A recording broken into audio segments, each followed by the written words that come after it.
Ever pinch pennies all year for that one family vacation only to feel the budget blues afterwards? If so, I was just like you. After 3 vacationless years, I stumbled on credit card rewards travel and cracked the code to amazing vacations that I could actually afford. Welcome to Wonderland on Points. In this podcast, you will discover how opening credit cards strategically can save you thousands on travel. We're not just dreamers anymore. We're 2 adventurous moms turning dreams into reality. Join us as we spill all the points and miles secrets.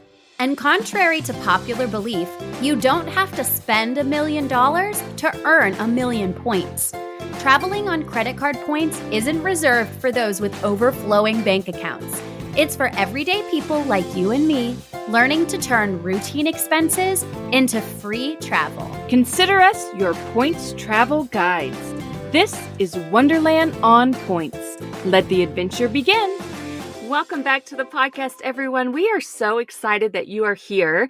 Today, we're going to dig into a different hotel chain. We have done a Hyatt episode. We talk a lot about Hyatt Hotels, which we love. But today, we're going to chat about Marriott Hotels and specifically what you can get with status at Marriott Hotels. And we are bringing in an expert. Her name is Ashley. She runs Ashley Gets Around, an email list where you can get business class flight deals. She has a podcast of her own. She is a wealth of knowledge, and we are excited for you to hear from and learn from Ashley. But before we get into that, Joe, you have a special event coming up. Yes. I mean, by the time you guys listen to this, the event will have come and gone. But Saturday, May the 4th, which, you. We always joke. Yeah, exactly. Exactly. That's our anniversary. May the 4th be with you. So it's impossible to forget, which is nice for people with ADHD. Anyways, Dane and I have been together for 11 years this Saturday.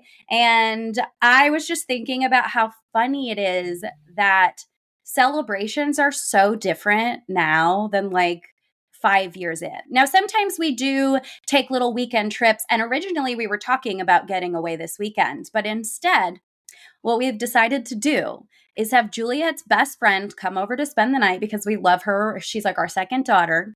And we're all going to hang out. We're going to have a fire outside, which is our favorite activity. Friday night fires are sacred in this house. And then on Saturday, we have reserved a pickleball court at a place here called Chicken and Pickle that we love. And we are going to play lawn games and pickleball with 2 tween children. And that is our anniversary celebration. That sounds delightful. Truly, like when we were talking about what we should do, both of us were like, this sounds so nice. It sounds like the best day. I cannot imagine 5 years ago, like my ideal anniversary involving children whatsoever. But it's kind of fun once they're kind of growing up and they're just a delight to be around. Well, sometimes sassy, but in general, I look forward to that time. You'll get there. It'll don't think come we're so there fast yet. and so slow. I gotta say, I'm impressed though. Our anniversary comes at the end of a long line of celebrations. We kind of go from birthday to birthday to birthday, Mother's Day, Father's Day. By the time we get to our wedding anniversary, we are so celebrated out that we rarely, my husband gets on me because in the relationship, I am the one who cannot remember our anniversary, like the exact date of our anniversary. I can ballpark it, okay? I know about when it is, but I never seem to remember exactly when it is. But I will say we go big because we're going big this summer. So for our 10th anniversary, we went on a big trip. And now this is our 15th wedding anniversary and we're going on a big trip. So the other years we've all but forgotten it. But any excuse I have to plan a trip, right? So 15, I was like, oh, I'm going to remember it this year because this is a real good excuse to plan a big trip. I love that. And I'm so excited for your Switzerland trip. And that's how we feel about Valentine's Day in this house because it goes Christmas, Juliet's birthday, New Year's, my birthday. And then Valentine's Day is like, nah, like pass. We don't celebrate it at all. Same. It's an excuse for some treats. Right. I love a treat, but other than that. I know. And we went on a trip for Dane's birthday in March. So it's like, I just thought, me and you are leaving and literally in 2 weeks for Mother's Day. We're taking a Mother's Day trip without our children. So, We know I was how to really just, celebrate Mother's Day. yes, this is what women actually want, guys. If we have any male listeners at all, you let her have some peace and quiet. That would be the ideal Mother's Day. You did something kind of fun this week. I think you should tell everybody what you did. What I did was eat the words that I said last week on the podcast. If you remember back, a little humble pie came my way this week. I told you in the podcast last week that you would basically never transfer points from Amex to Delta. It would be a rare day that you would do that. Well, what do you know? This week I had the rare day that I looked up some flights. We want to go to the Grand Hyatt Baha Mar, which is in the Bahamas. It looks absolutely incredible. There's a full-size water park on the property.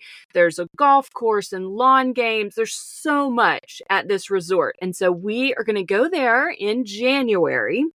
Super thrilled about it. But how we're going to get there, it turns out that Delta directly, not booked through a partner, but booked directly with Delta, had the best deal.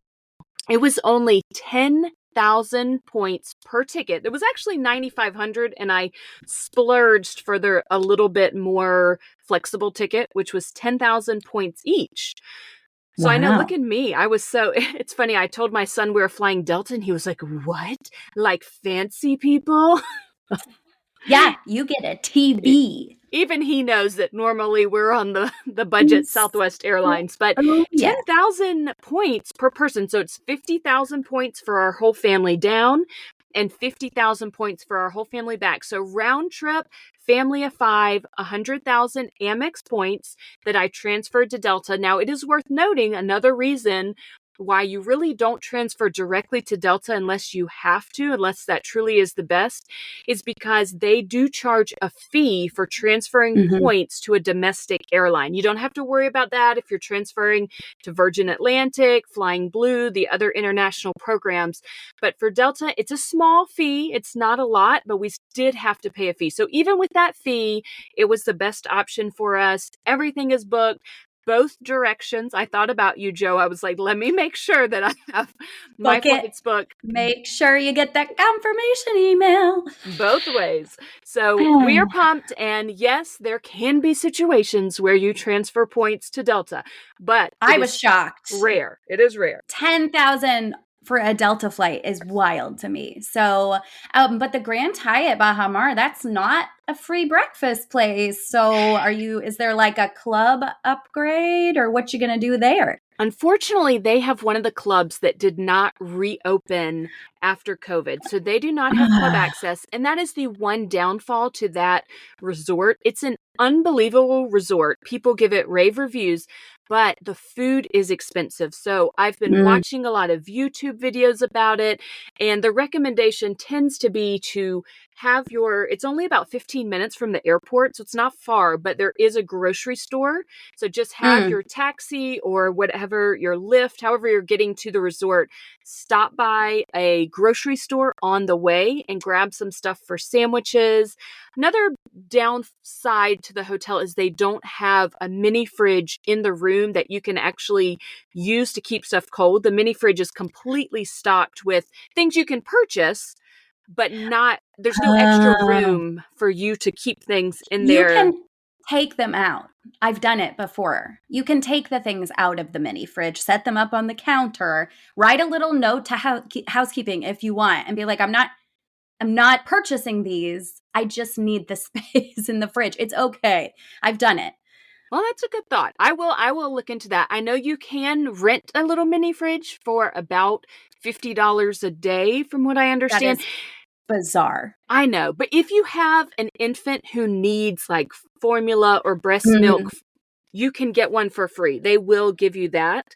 But otherwise, they have you pay for it. So I don't know what we're going to do with that yet. We probably will pack a whole...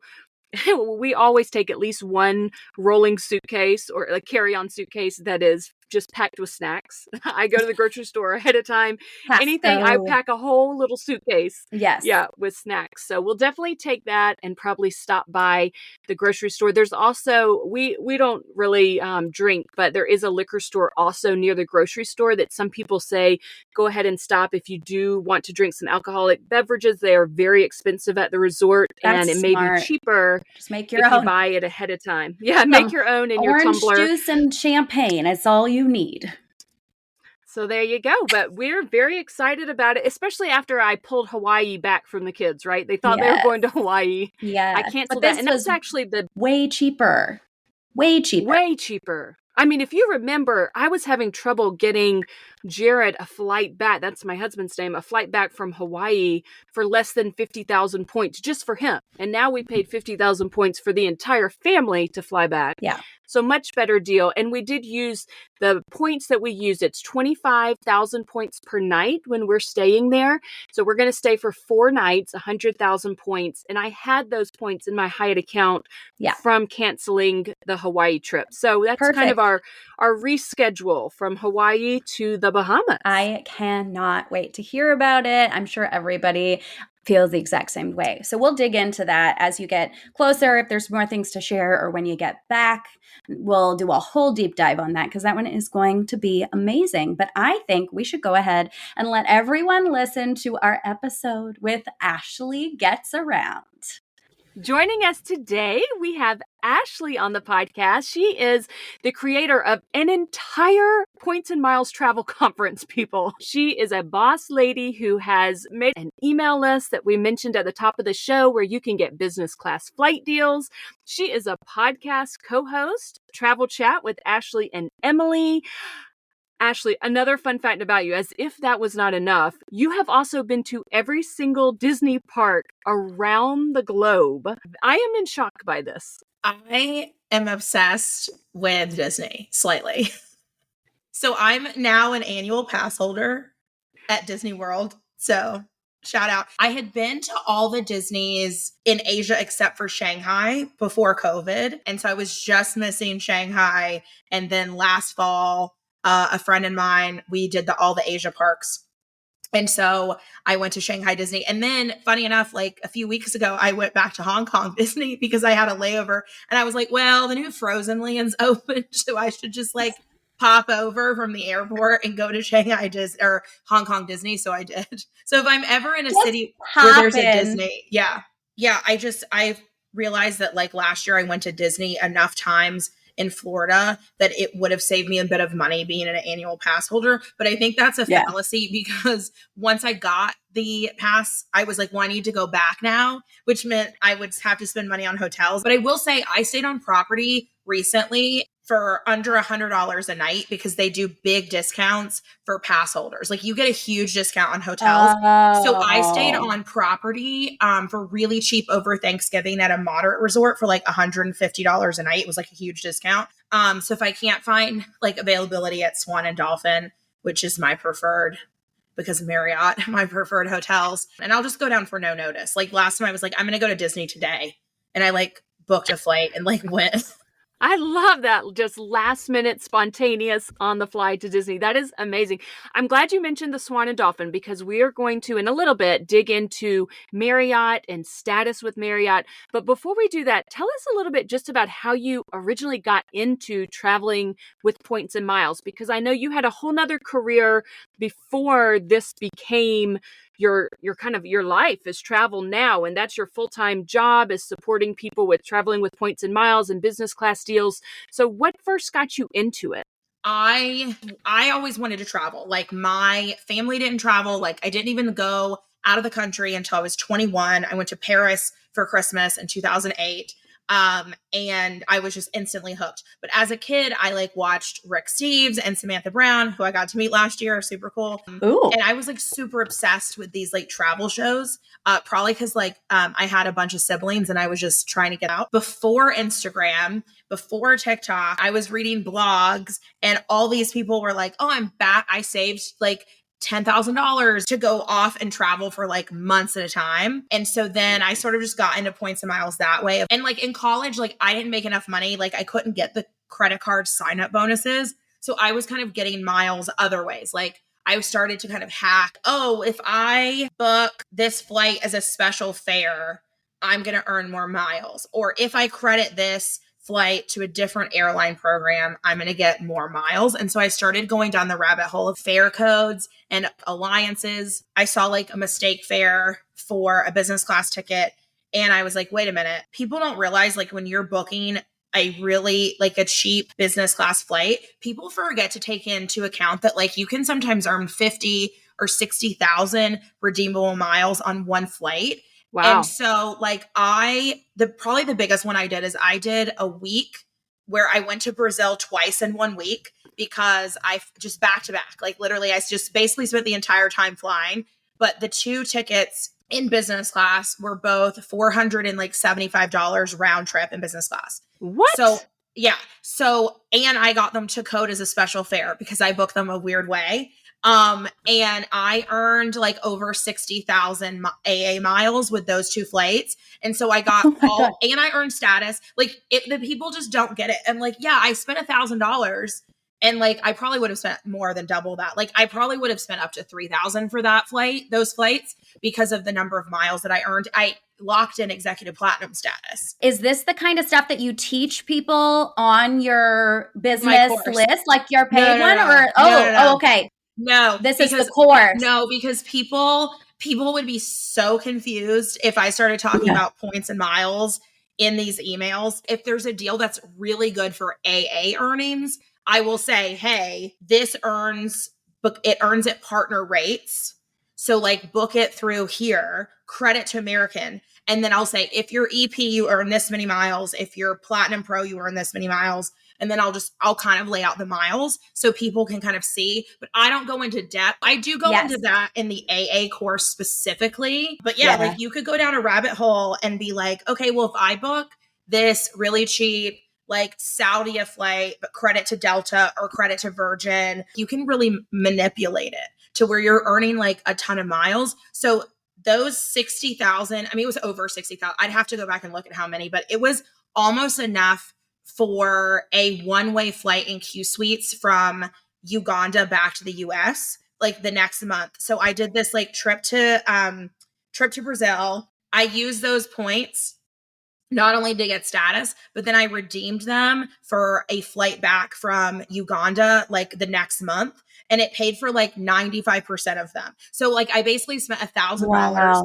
and I got like 2 round trips and a one way. So like 5 flights in lie flat seats for $1,000. Yeah, that's absolutely insane. But I want to say for anyone who does not know, Ashley has an American Airlines status course. I think it might be closed right now, so you're all going to have to find a way to get on the wait list. I mean, because the problem is it's not my main thing, so like I don't want to sell it all the time. But I had somebody who was like, "Is this a marketing tactic?" And I'm like, "No, like I'm legitimately closing it because I don't have time to like answer a million questions all the time. So I'll probably open it back up sometime in June."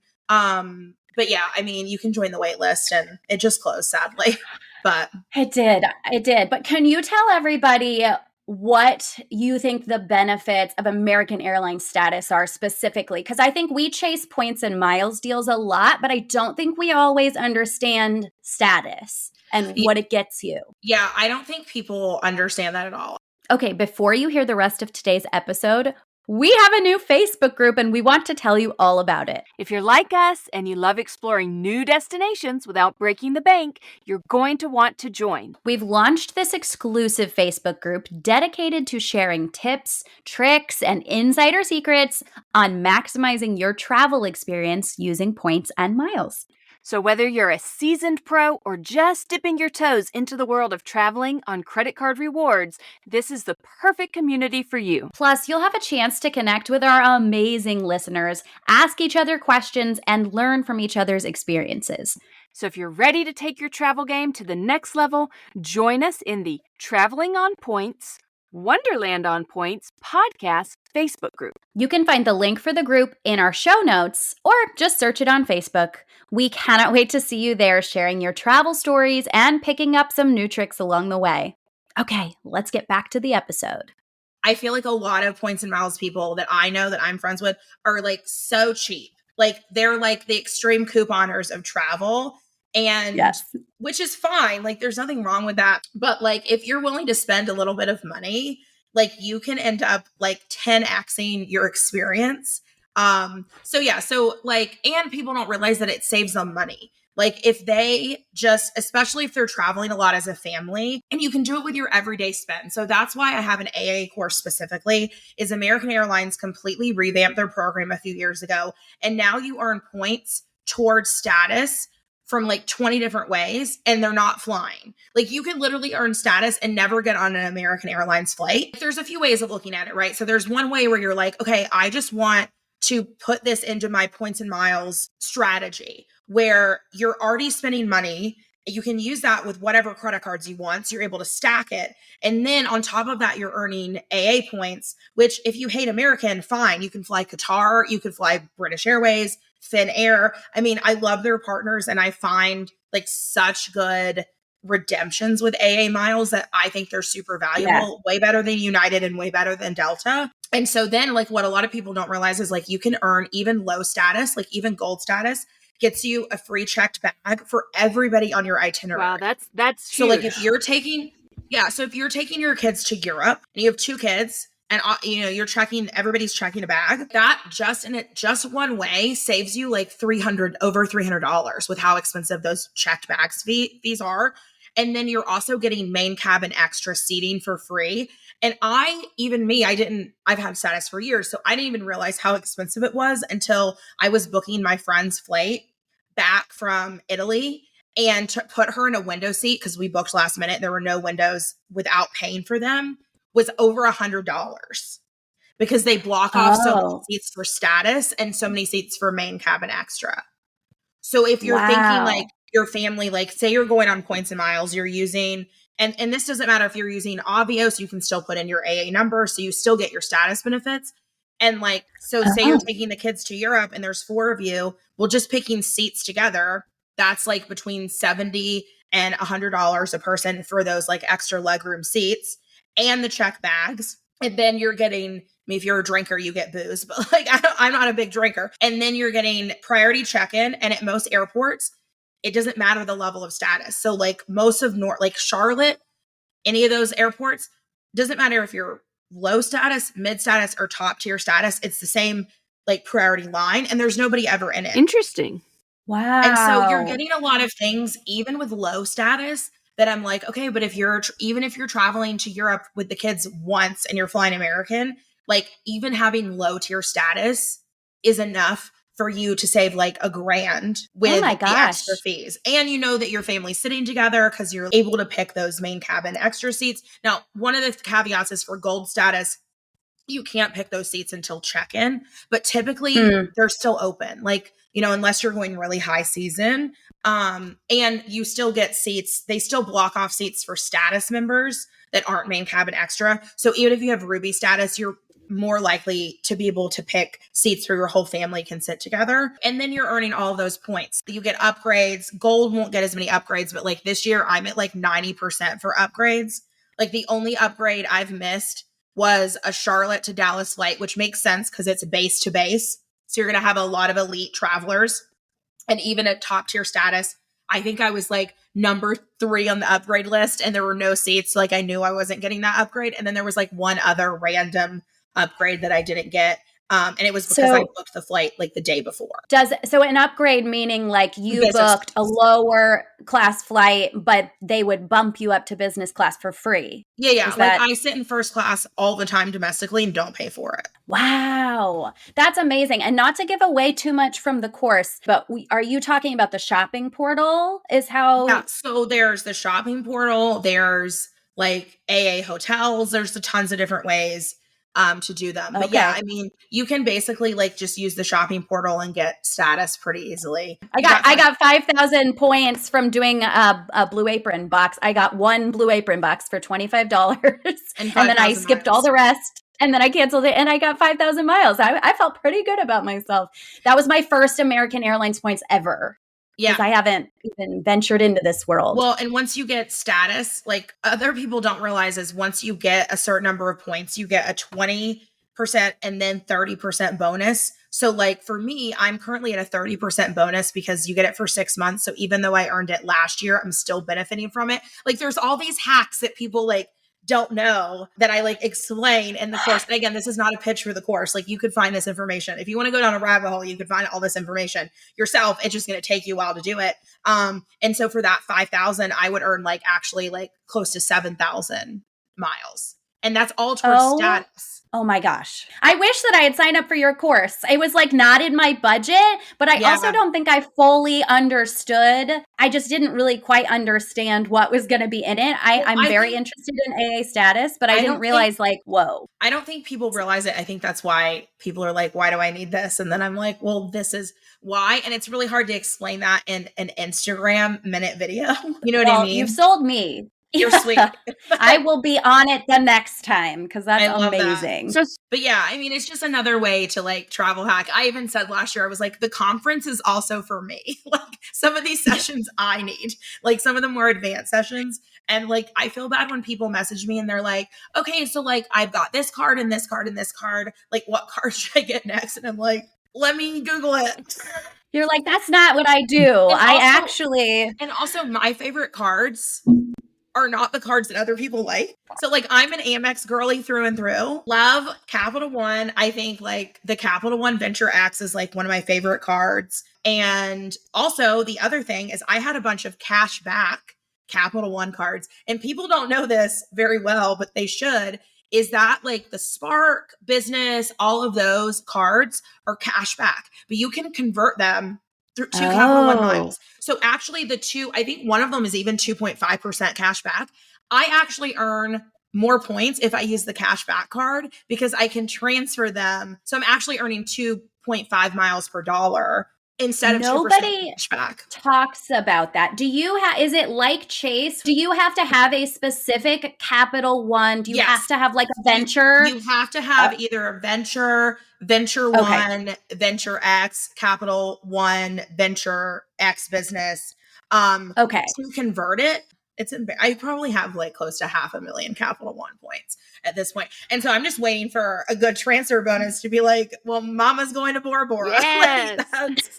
And that's what I did recently with another transfer bonus from Amex. So it's like you can there are other ways to manipulate it. Some people are like, oh, like cash back, whatever. And I'm like, well, sometimes the cash back, like you can actually like make more points. Yeah, it's similar with the Chase Freedom cards because a lot of times they have 5% cash back, but as long as you have one of the preferred or the reserve, then you can transfer. But you're right. I mean, bang for your buck. Those no annual fee cards that give cash back, as long as you have the Gatekeeper card, they really are a fantastic way, good multipliers. Speaking of transfer bonuses, Chase, they just came out with a 40% transfer bonus to Marriott. And in general, transferring points to Marriott isn't always the best because we get so much in the points and miles world. We hear a lot about Hyatt. We get a lot of bang for our buck with Hyatt, but you are an expert in Marriott status, why it's worth having Marriott status, how to get Marriott status, and knowing your benefits very, very well to take advantage of them. So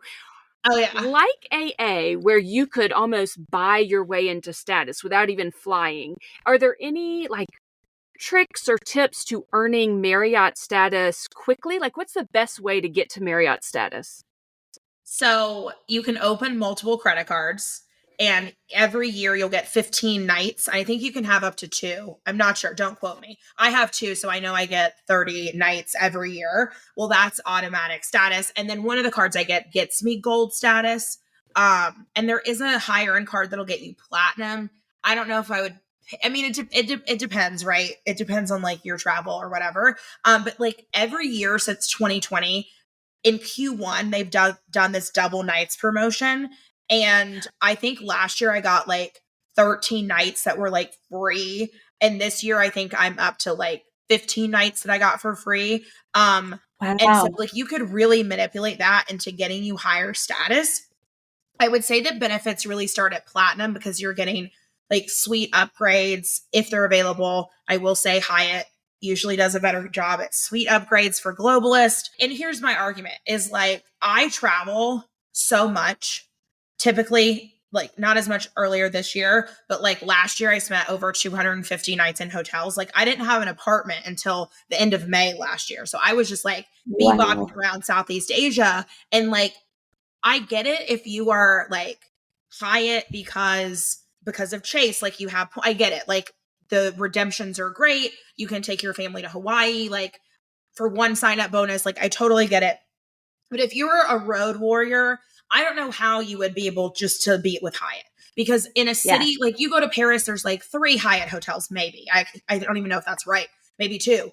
And then Marriott has 48. I think it's not a good comparison if you travel for work. Yeah, the bigger footprint just makes such a difference. There's a bigger footprint. And I think for the most part, people say, oh, some of the redemptions. I've gotten hotels last minute in cities for $16,000, like in Charlotte all the time. Like if I drive to Charlotte, sometimes I'm like, I don't know if I want to drive home. Let me see if there's like a last minute Marriott. And a bunch of times I've been able to stay at the AC Marriott, which is brand new in South Park, Charlotte, which has free parking, for 16,000 points, which is like basically nothing because I get so many points between, like, I think I'm earning with when I pay for a hotel on my credit card at Marriott, I think I'm earning 26x.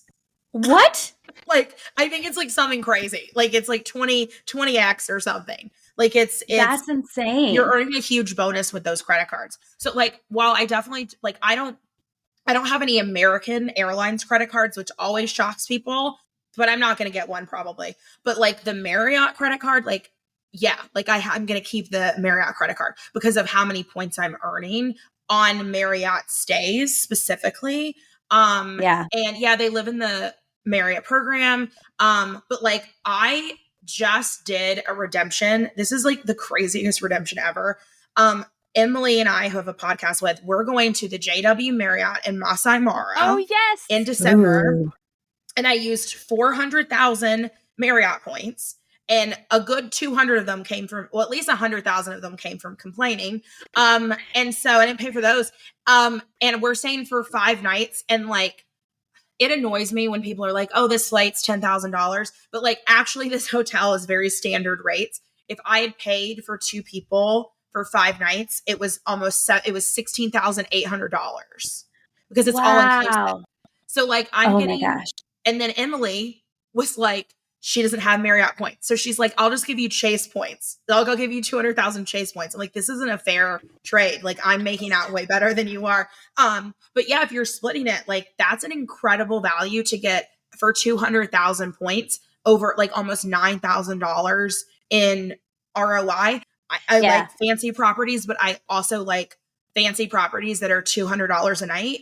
Like that's my vibe. Yes. And so spending $1,600 on a safari per night is like crazy. So when people are like, oh, you don't get good value at a Marriott, I'm like, I do. At that JW Marriott Masai Mara, the safari is included. It's all inclusive, like food and drinks, but also the safari itself is included. Yeah. Yeah. So literally, like, I've been to Masai Mara before and I did like a camping trip because I used to not have as much money. And I paid like $1,300 and I had to camp for 3 nights. Okay. And that was like, that was all inclusive. And the food obviously wasn't good, but like this is alcohol, soda, everybody has a private pool. It includes 2 game drives a day. And they're usually private because I've had a lot of friends that go. So they're like, oh yeah, it's usually like just you and whoever else. And my friend Tommy, he had done the trip. And so I was talking to him in Toronto the other day and he goes, oh yeah, he goes, you land at the airstrip and he goes, we get out of the bush plane and you see all these safari trucks. And he goes, then you see the nicest safari truck you'll ever see in your life. And that's the one that's JW Marriott because it's like a brand new property. And he's like, the seats have coolers in them and they're like the fanciest. So hopefully this goes well. And then Marriott opens more of these type of properties because that's where I'm spending my points. Absolutely. Yeah, we do have a Hilton talk at my conference this year because I'm like, all right, I need to see if somebody's actually using Hilton points because these seem like horrible to use. But I still find a pretty good value out of my Marriott points, especially based on how many points they give you for some sign up bonuses. Like even Disney, like I feel like a lot of families probably listen to this, but like you can do the Swan and Dolphin like, under 55,000 points a night, and then you can use your free night certificates. And so literally like there was a card, I think it's dead now. I don't think the offer's the same, but like earlier this year that got you 5 free nights Yes. up to 50,000 points. And I'm like, okay, well, if you redeem, like that's 6 nights if you use all of them, because you get a free night for your, like after you pay for 4, your 5th night's free. So that's the other thing people don't realize is like you can get another 20% off if you book more nights. And so if you're doing Disney, like that's an entire week at Disney with 1 credit card sign up bonus. Like, yes, you have to be flexible with your dates, but like you can usually find the availability. And the same goes for like overseas properties. Like I've used under 50,000 for a lot of very nice hotels. But yeah, I mean, I think you can usually get a pretty good value out of the Marriott points. And the status is pretty easy to earn. They do call me Mr. Peterson there. So it's, it's a thing. But for anyone who follows your Instagram, the Mr. Peterson saga is hilarious. So this weekend, though, Marriott sponsored the conference that I was just at. And like, I basically accosted one of their vice president, like the vice president of like North America. I was like, hey. And so now apparently they've like, and I told him, I said, listen, I understand that all these hotels are corporate owned and it mostly happens in Asia. And it's not an issue. People are like, it's an issue with your account. It's not an issue with my account. It's an issue with people assuming if you have titanium status that you're a man. That's what it is. Yes. Because there are more men that are titanium than women. And so they just are like, Mr. And it's the handwritten note. So it's a human error. And they're just not looking at my account. Oh, yeah. That's so annoying. With your Safari booking, which, by the way, is notoriously hard to get points availability at that hotel. People talk about that all the time. So that's amazing all by itself. But you said you got 100,000 points for complaining. And I want to know about that because I also know on your Instagram stories recently, I saw that you got cash for like they didn't give you your welcome gift or something. Yeah. So you are so good at knowing your status benefits. And tell me a little about those two things. So we'll talk about the cash first. And I will say this is the only time this has happened where they've given me cash, but apparently that is the policy. So when you check in to a Marriott property and you have a certain level of status, I think it's platinum and higher, you are guaranteed a welcome amenity. And it is usually, it depends on the hotel. They have a whole breakdown, but usually it's $10 food and beverage credit or 1,000 points. And if they don't offer it to you at check-in, like after you've walked away from the counter, you're entitled to $100 of compensation for not getting the welcome amenity. Now, let me tell you, some hotels you have to fight for it. So like, I'll give a really good example of a horrible hotel you should never stay at. The JW Marriott, Washington, D.C. I stayed there over my right before my birthday. It was a birthday trip, and it was horrible. The lounge was closed over the weekend. So the policy is if the lounge is closed, then you're entitled to breakfast those 2 days. Well, I wasn't given that. The guy was really rude. I ended up calling the 1-800 number. And again, this was after I left the hotel that this was dealt with. They basically only offered me $100 credit. And I'm like, but you're not even, so it does vary by hotel because they're independently owned. And like, could I have probably been like, no, this is what I'm entitled to? Maybe, but I'd already left the hotel and I was just kind of over it. I'll never stay there again though. Like, wow. Horrible. Again, I was at the Salt Lake City Marriott. They gave me my keys, didn't give me a welcome amenity. So I went down to the front desk and very nicely was like, hi, like I didn't get this. And the lady goes, okay, I'll give you your 1,000 points. I said, no. I want my $100. Like I'll take the points, but I also want the $100. And she's like, let me ask my manager. And I'm like, okay, but this is like written, like it's a policy. So the lady comes out and she goes, yes, we already put points in your account, but since we didn't offer them, would you rather have the $100? And I was like, would I rather have $100 than 1,000 points? Yeah, I'll take the $100. And they gave me $100 in cash, like right there. Wow. It pays to know the policies. And I'm always very nice about it, but I'm just like, this is guaranteed. You didn't give it to me. So I'll take my $100. That's bad for people pleasers like me. You gotta stand up for yourself. But that's why you can do it via email. And so typically like in emails, they'll be like, well, we apologize for the mistake. And so I say, should I come to the lobby for my $100 in cash, or will you put it on my account? Amazing. And then open-ended. And then the points, again, I stayed at 250 nights in hotels last year. You're going to have issues where like your AC doesn't work or your neighbors are loud or whatever. And I'm generally pretty nice. And so usually they'll be like, well, we'd like to give you, a bottle of wine. And I'll be like, I don't drink. Can I have points? Yes. Like, usually they'll just be like, okay, we'll give you 10,000 points. And so, the most I got was when they called me Mr. Peterson in Singapore, and I threw a huge fit about. I was like, really, like it had happened at the St. Regis, it had happened at all these fancy hotels, and I was like over it. So we checked into this hotel, and they had sent me, because Marriott has this nice chat function.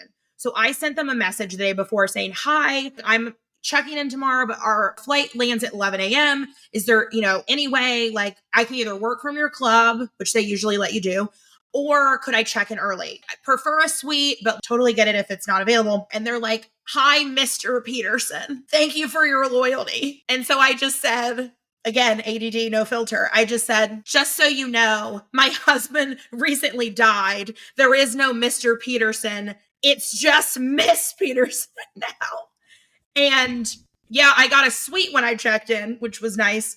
We were able to check in at like noon, and we were in a suite, which I was like pretty sure there's a note that they were like, give the lady a suite. I go to the suite, take a nap, and I normally don't nap in the middle of the day, but for whatever reason I napped. And I come out from the bedroom into the suite, and they had come in while I was sleeping with this gorgeous, it was stunning. It was this beautiful JW Marriott clear box with a bow that when you opened it, like fell open. It had all these macaroons in it. It was beautiful. And I was like, this is the prettiest gift. I'm taking a photo of it, pick up the card. It says Mr. Peterson. Are you? No. So then I was like, I was so mad. So I went down to the lobby, and it was like 4 p.m. Like it was full of people checking in. And like everybody in Singapore speaks English. Like people could hear what I was saying. And I asked nicely for a manager. And the guy's like, if you wait right here, like we'll get a manager. I'm like, I get it. You guys are busy. No worry. The guy came over, and I basically said, "Hi, like you were here when me and my friend checked in. There were no men with us. And this was in my room." And then I said, I would like to not be reminded of my dead husband every time I check into a Marriott. I don't have a dead husband. I don't even have a live husband. So I will say a few people messaged me, and they were like, I actually have a dead husband, and this is offensive. Okay. And I'm like, you should milk your dead husband for all it's worth, ma'am. Like if that gets you free stuff, then get And honestly, it's not like you started in with the dead husband. Things happened and happened and happened and happened. And then it was like, okay, it's a joke at this point. It's a joke. You're just doing this for the Instagram. And it's doing perfect. this for the Instagram. Like people are like, that is horrible. And I'm like, hi, I'm a content creator. Like I sometimes do things for attention. Like, hello. Yeah. Like also it's funny. But like even now people, like even at my conference, like Richard from Built got on stage and was like, from everybody at Marriott, we want to say thanks to Mr. Peterson. Like it's become a joke now. And I was in an airport and someone yelled, Mr. Peterson. I immediately turned around. I'm like, they're talking to me. The guy from Marriott though in Canada was like horrified. And I was like, no, it needs to continue because now I'm going to have no like bit if you guys fix this issue. I'm just waiting for a hotel to follow me on Instagram and be like, ma'am, we know Harold was fake. Honestly, I'm shocked that hasn't happened yet. You mentioned one of the Marriotts that you do not recommend in Washington, D.C., but what are some of your favorite Marriotts around the globe? Like your absolute top favorites? I stayed at this Marriott in Phuket, Thailand. I used a suite upgrade to move to a villa, and I had a private pool. And then I ended up moving villas 2 more times because the first one was next to screaming children. And I was like, no. And then the next one, the air conditioner broke.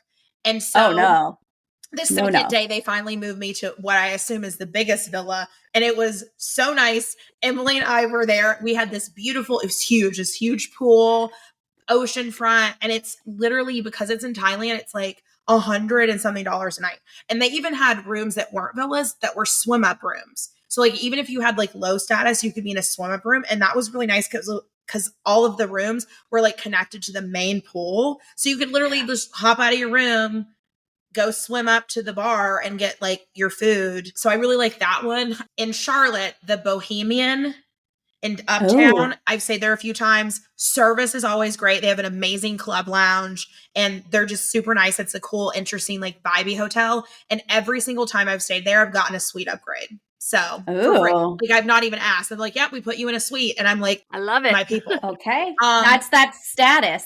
I've done the JW. I love a JW. Except Washington, D.C. Except Washington, D.C. I love a Westin for the bed, and I love a JW because JW is a higher end property, but you still get a club lounge. So St. Regis doesn't have club lounges, and then Ritz-Carlton, your status doesn't get you into the club lounge. I did the JW Marriott Cancun. It is not all inclusive, but usually they run some sort of deal where you stay so many nights and you get $50 a day credit, but they also have a fancy club. And so you basically can, and you get your breakfast included. So then you're eating breakfast in there. They have snacks during the day. And also like you can just eat by the pool. It's not that expensive. But then at night they have like basically a full, it's like enough to have dinner. And then they usually have drinks, which I'm not a big drinker. So like that doesn't factor into my experience. But if you're paying like $200 a night, well, you can also take into consideration that like 2 meals a day are covered. And it's very nice. And they have these amazing bathrooms that are huge and they overlook the ocean and their pools are my favorite. And it's a newer property. So that's probably my other one that I like. And then I feel like Masai Mara is going to be hard to beat. Also the St. Regis Cairo. There's 2 of them. There's one that's in the middle of nowhere, but that's the one you want because you can get it for like $100. You feel like you're in a ghost town because there's nobody there. It has a heated wave pool. A normal pool, which is also heated, though I don't feel like you need it because it's 1,000,000 degrees. And the biggest buffet breakfast I've ever seen in my life at any hotel. And it also could be that I was one of like 7 guests there. It felt like there was like no guests. And then because of nobody being there, I was in like a very fancy suite. And they were like, "Can we come unpack your bag?" And I'm like, "No, I'm good." Because they do that at the St. Regis. That's weird. That's so weird. But yeah, I really love any of the Asia hotels because you can stay at like very fancy places for under $200. And that's like my vibe. That is amazing. I think we both have our eyeballs on big Asia trips next year. I want to go backwards a little bit because there is something that you said. And when you said it, I immediately was like, this woman used to be a nanny. You said, I gave them a choice. I said, "Oh, do you want to put the money in my account or give me cash?" And I was like, this is the language of someone that has worked in this industry. And we bonded over this when we were in Salt Lake City. At least I felt like we did, because I said, "I'm a household manager." And then I started to explain what that was. And you were like, "Oh, I know. I was a newborn care specialist. Like, I know." And I immediately was like, it's my people. I feel like there's a stigma about people that used to be domestic employees, even for like the elite, which I think we both have done, where it's like, she's just the nanny. And yet now you are this boss babe who has built this company from absolutely nothing and is doing incredible things in just a few years, I think. Not even 2. And 18 months. that is so crazy that you have come from working in people's homes to this in 18 months. I want you to talk about, was there anything about working in that industry that you feel like lent itself to what you've built? Or did it like push you? Like you were like, I can't stand working in people's homes anymore. Like talk about your email list and the process of building it, because that's really your big thing. And that's where you've blown up. Yeah. So I would say a few things, because that was a lot, but like, sorry, I know. No, I don't mean it in a negative way. I'm just like, there's so many angles like I could answer that with. So I think like whether you're like a nanny or a newborn care specialist, like you're usually working really long days because you're working, when the family, before they go work and when they come back. So you're usually working really long days. I would do travel nannying a lot. So I would basically be working 24/7. And so I think that's like really prepared me for owning like a couple tech businesses where like I go from 7 a.m. to midnight and I'm like, oh, this is just normal. There are plenty of people who probably start businesses and they're like, oh, I just want to like be able to work from a beach in Thailand, whatever. Like, I don't really care about money as much, but like if you're really trying to build like a business, like you have to be like, I'm not buying it when people are like, oh, I just work 3 hours a day. I'm like, they're like, let me see your receipts. There's like no way you're working 3 hours a day. And so I think there's like a level of work ethic that if you're able to work in that profession, because like people are mean and like, again, I usually work for great people, but like there definitely have been people that have been not so nice. And you're 100% there for the money. And so I think there's an aspect of that and like the multitasking that like lends itself to that. But yeah, it's really interesting because people don't realize that household managers, newborn care specialists, like high-end nannies, like actually do pretty well. When I was like dating, when I was like a nanny before, and they're like, oh, so you just like don't do well. And I'm like, I actually do pretty okay. Like I probably make more than you do, but cool. Yes. And it's because you're working such long hours, right? Like that's really like where you're making the money. But I would just basically like work a contract and then go travel. Yep. And so I'd be like, okay, I'm with this family for 6 to 8 weeks. And then I'm going to like Southeast Asia for 2 months. And I didn't, now looking back, I'm like, wow, that was like a really good life that I had, because now I couldn't imagine like going to Southeast Asia for 6 weeks and not working. Like, so the grass is always a little bit greener. Yeah, there definitely like is a stigma around like, oh, you were just the nanny. And it's like, well, I have multiple degrees. Oh, you're thinking of a babysitter. Like explaining to people that I'm like, I'm not a babysitter. Like I usually work. And when I'm in Asheville, like, or when I was in Asheville, I don't babysit anymore. But like, when I was in Asheville, I'd have people that I'd be like, oh yeah, like I'm here. So like I'll babysit or whatever for date night. Cause again, I'm not a huge drinker, so I don't really care. I'd rather make money. I actually threw around the idea of having a podcast called Just the Nanny, where I talk to people that were nannies and built something super amazing. Because I feel like when we do this job in people's homes, it just requires this level of multitasking, this level of specialization that lends itself to other stuff and leads to bigger things. And you have ADHD. I have ADHD. Mary Ellen has ADHD. It's amazing to me what people with ADHD can accomplish in somebody else's home. Like there's something really impressive about what I can't do in my own house, but I can do so well for other people. But also I will say that like I worked for a lot of people that owned a lot of businesses. And so I definitely picked up things that like I think I use in my business where I'm like, oh, I remember so-and-so saying this. And so to have like access to a lot of CEOs and like learning things about like, oh, well, this is why we sold this business. I had no idea at the time that I was kind of getting like a very fast few credits in an MBA. It's like the same as like people who are like, oh, just so like the cleaning lady. And it's like that cleaning lady works harder than like most of you would ever work in your life. And so I think that there is an aspect of like, I saw this documentary with Michael Jordan and he said in it, he was like talking about his skills as a basketball player. And he was like, I don't think my skills, and again, I could be misquoting, but this was the general gist of that. Like, yeah, he was a pretty good basketball player, but the reason he excelled is he outworked everybody. So like all the other people left practice and went home. He didn't. He kept working. He was the first person there and the last person out. And so I do think in my business, that was, I'm used to working really hard. And so I do think like, again, not that it's a competition, but I do think that I can accomplish more because I am willing to work harder than anybody else. And obviously there's a lot of privilege. Like I don't have kids. Like I live alone. Like I can work till 2 a.m. if I need to, and then go to bed at 3 and sleep till 10. I have that privilege. But I do think there's a level of some people just aren't used. They want things instant.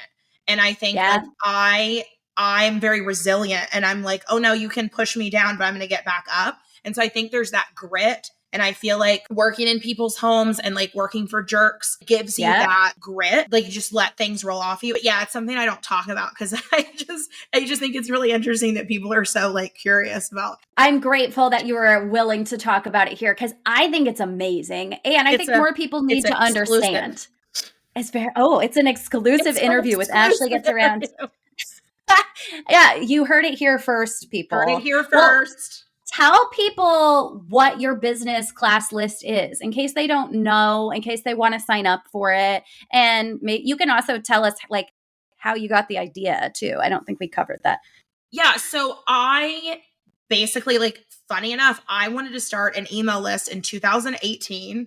I bought a website called Lazy Girl Flights. And I noticed in 2018, like, all of these bloggers were men. All of these email lists were all run by men. Why are there no women doing this?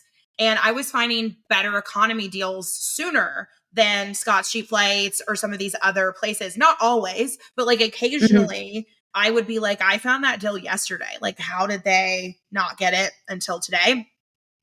And so I was like, I could totally do this. And again, there's a lot of like mental things that like you don't realize. Like I let people talk me out of it, which is now why I don't tell anybody anything. Like if I want to start a conference, I just do it. And I like don't tell anybody that I'm doing it because people will try to talk you out of it.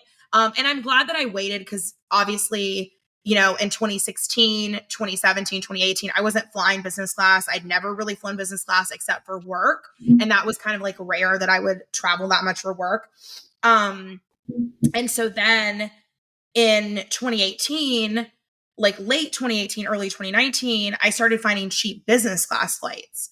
And I was starting to like learn how to hack the status too. Like I'd already kind of figured it out, but then I was like, wait a minute, if I do premium economy, I just pay a little bit more for premium economy. I'm earning like the same as business class. And so I was picking up on that sort of thing. And there's like no other list that does only business class. I think like for most people, like if you take 1 or 2 trips a year, like 100% you could likely find a trip in business class for not much more than you would pay in economy. It's another avenue to have with points and miles because, if, for example, you're getting like a $1,300 or $1,400 round trip flight to Europe. Well, maybe that was a little bit more than what you wanted to spend flight wise. Maybe you were budgeting $1,000, but then use your points for hotels.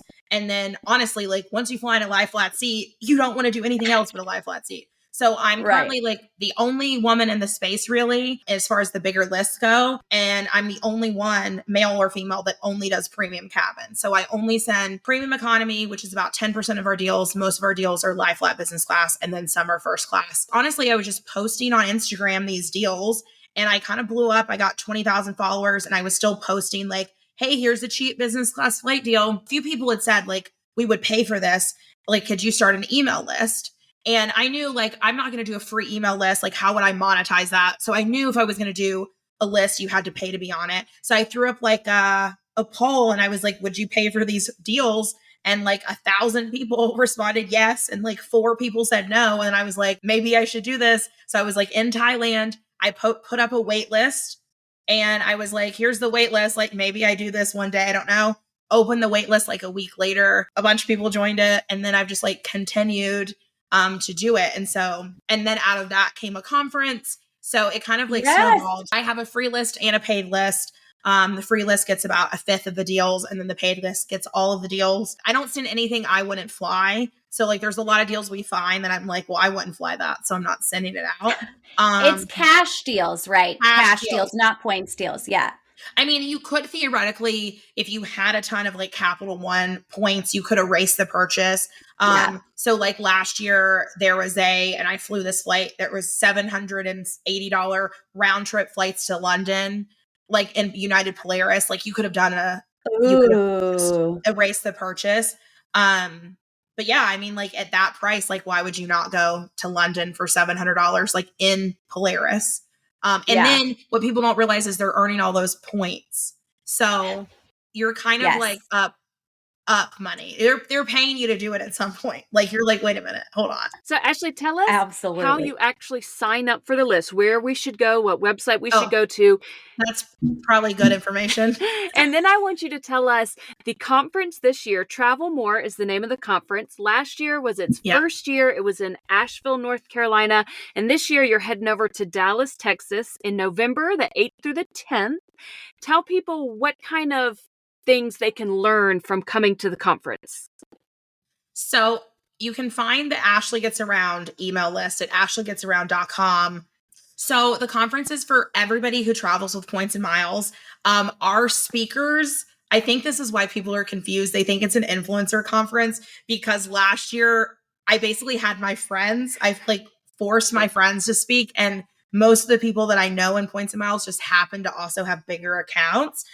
This year we have several people that are speaking that have smaller accounts. There are some people that aren't even on Instagram. They only blog about this topic. But yeah, it's consumer facing. So if you're trying to like level up with your points and miles, especially if you're a beginner, we learned last year that people said they were intermediate, but they actually were like very beginner. So we have 2 sessions on Saturday that are just beginner boot camp, basically, where it's like, hey, if you're just starting, like, here's what you need to know. Here's how to build a credit card strategy, like A to Z. And then we have the other half of the sessions are more intermediate or advanced. So there are things like how to book an ANA around the world ticket with 1 sign-up bonus with Amex and business class.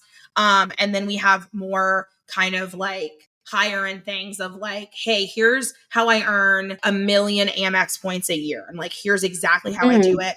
Our sessions, I hate going to conferences and going to sessions that are like, so here's some options of things you could do. And then here, follow me on Instagram. And you're like, Yeah. I hate that. That drives me crazy. So like all of our sessions, like I look over the PowerPoints myself and I'm like, if you're not like if people don't leave, and this didn't happen last year, everybody gave great sessions, but we did look over them to make sure people like would leave the session with takeaways. That's like the goal is to like, what are the takeaways that people will leave from your session? What are they learning how to do? We record everything. So like if you're more of a beginner and you're like, oh, I really wanted to learn some of the more advanced stuff, no worry. We record everything and send you like all the videos after so you can go back and watch them. And then I'm a big fan of community building. So like for me, growing up in North Carolina, like living in North Carolina, most people like in Asheville don't really do points. There aren't big travelers. And so I've met some of my like best friends at conferences. So I met a ton of people at the Dallas Points and Miles meetup a couple years ago, like people I still talk to all the time. And so I think it's just a great place to kind of like come and nerd out with other people who are in points and miles. So we have a lot of family sessions. We have a great Disney session this year about DVC. And so like how you could save money just by booking DVC. When is it a good idea to buy DVC? Like you could actually make money off of it, apparently. My friend Tommy, who's like the king of finding these like once in a lifetime trips, is going to talk about buying points and how he flies in like Lufthansa first class for like $1,000. And this ticket goes for $9, and he does it by waiting until there's like a bonus and buying the points. So we have a like very wide session. It's last year we had 26 sessions. It's about the same number this year. And yeah, it's in Dallas. So it's very convenient if you fly Southwest or American or any other carrier because you can get to it. Last year, some people like didn't want to come to Asheville because they were like, well, it's I have to take 2 flights. How dare they? I love Asheville, North Carolina. Everybody loves Asheville. We did it in Asheville. People are like, Asheville, that's random. And I'm like, no, it's not. It's where I live. So it's just easier for me.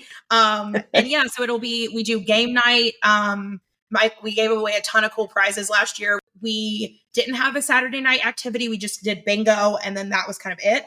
And then people kind of went and did their own thing. And this year I was like, let's do a party, like have everybody go to dinner. They can go do whatever they want for dinner, come back at like 8:00 and we have like a party. Yeah. And so I'm still trying to think of a theme. I think it will be themed. I'm still working on it. Don't know. Let you guys know later.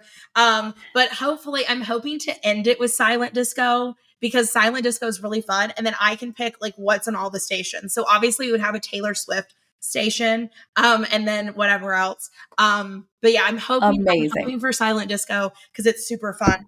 But yeah, there'll be a party with a DJ and it'll be like fun vibes. And it is mostly women. I don't know. Like I basically started this conference because I was like unhappy with the number of women that were invited to conferences to speak. And I felt like people were being left out and topics of conversation were being left out. And then I said this to a bunch of my Points and Miles friends and they were like, yeah, you're right. And then I was like, well, does anybody want to do anything about it? And people were like, not really. They just wanted to complain. And I'm like, well, if you guys aren't going to throw a conference, I'm going to throw a conference. And they thought I was joking and I wasn't joking. You sure were not. I wasn't joking. And so, yeah, so after they said that, I was like, okay, so I went and got an LLC and a website and didn't tell anybody, and then like announced it on Instagram, and then went back to bed. And then people woke up a couple hours later and people were like, we're concerned. But yeah, so it's mostly women. We do have men that come. It's not anti-men or anything. But it is unlike other conferences, like this weekend's conference, I think was probably 20% women. So ours is flipped. We were pretty much like 80% women and 20% men. And a lot of the men are like husbands of the wives that are going. So we're very beginner friendly, intermediate. We kind of cover a little bit of everything. But it's just a fun weekend to kind of make new friends. We had people last year that came solo and they left, like they've traveled with people that they met at TravelMore, which like warms my heart. That. I'm excited for this year. It'll be fun. And you can find all that information at TravelMoreCon.com, Yes. or just Google TravelMoreCon and it'll come right up. So Actually, Yes. And I want to let everybody know, Mary Ellen and I will be there. We've already bought our tickets. We've already booked the conference hotel. I don't know if there's space left at the there conference. is. Once you buy a ticket, you get an email to book the conference hotel. And Perfect. It's pretty cheap this year. Last year was crazy. Last year was $309 a night plus tax. It was crazy. This year is like $169. So it's pretty, or $59. It's pretty cheap, like about $160 per night. We have a Facebook group. So like if you're coming alone and want to share, feel free to like, once you buy a ticket, you get all the information. Early bird tickets go until the end of June. So you guys have a bit of time if you're, on the fence, and we have a digital ticket. So if you don't want to fly to Dallas and you just want to watch all the sessions, that ticket's like $140, I think. So that's great. Yeah. So you'll get all the session recordings after the conference.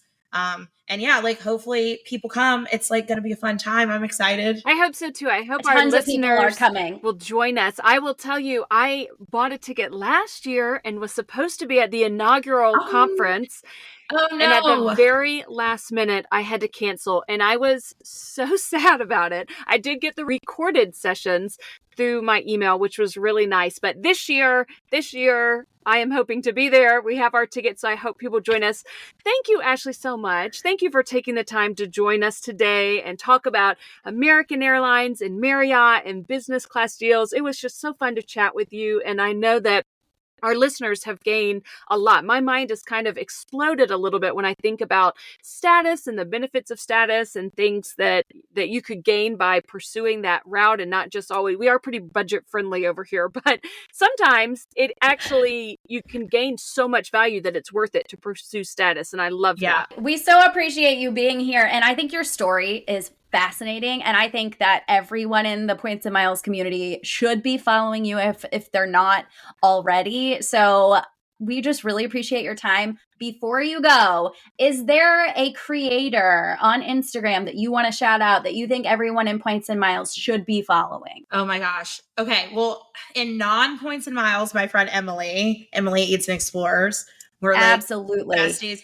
I feel like Devin and Kelsey from Point Sisters are phenomenal. They are speaking at my conference. That's not why I'm shouting them out, but and we had them on the podcast. Oh, you did? Okay, yeah. Yes. So they are they're fabulous. amazing. Like every time I'm like, oh, I can't find award availability, like I'll message them and Kelsey will be like, well, this and this and this, and I'm like, whoa, how did you find that so quick? And then, actually, I have another one.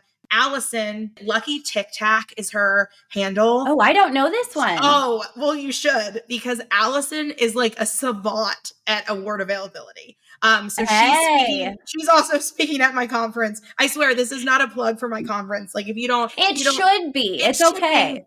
But also, this isn't an ad, but she's speaking at the conference. She spoke last year and she's like, just amazing at finding award availability. Okay. And so follow those two accounts if you're not already, because they're fabulous. Okay. I'm going to put all of this in the show notes. We're going to link up your website, your Instagram, the conference website. All of it is in the show notes. So everybody should go browse through those, follow Ashley, keep up with her amazing journey and her Mr. Peterson stories and all the things. Your Instagram is just so fun. And my algorithm clearly knows that I love your stories because they're always first. I love that. It's so I love funny to that. me every time I open Instagram. It's like Ashley's stories are first because I'm never bored by your stories. Yeah, Ever. most people post like points and miles stuff, and I just post crazy stuff. I'm like, I I'm love that. stranded. My Instagram has ADHD. It's very unhinged. And so Yeah, it's I very appreciate unhinged. your It stories. doesn't make any sense. I like it. I love it. We appreciate your time today, and we can't wait to Awesome. see you in November. Yay, I'm so excited. Thanks, guys. Woo. If you enjoyed this show today, please consider writing us a review or clicking 5 stars wherever you listen to your podcasts. And please subscribe and follow along so that you never miss an episode. You can follow the podcast on Instagram or YouTube at Wonderland on Points Podcast. You can find me on Instagram at Family Travel for the Win with the number 4. And you can find me on Instagram at Points to Wonderland. If you're thinking about getting a new Travel Rewards credit card, consider using the links in our show notes. Using our links helps to support us and keep our podcast going so we can provide you with all the latest tips and tricks when it comes to traveling on points. And if you aren't sure which card is right for you, shoot us an email at wonderlandonpoints@gmail.com, and we would be happy to walk you through a free card consultation. That's also a great place to send us all of your comments and questions. Thank you so much for joining us, and we will see you here next time.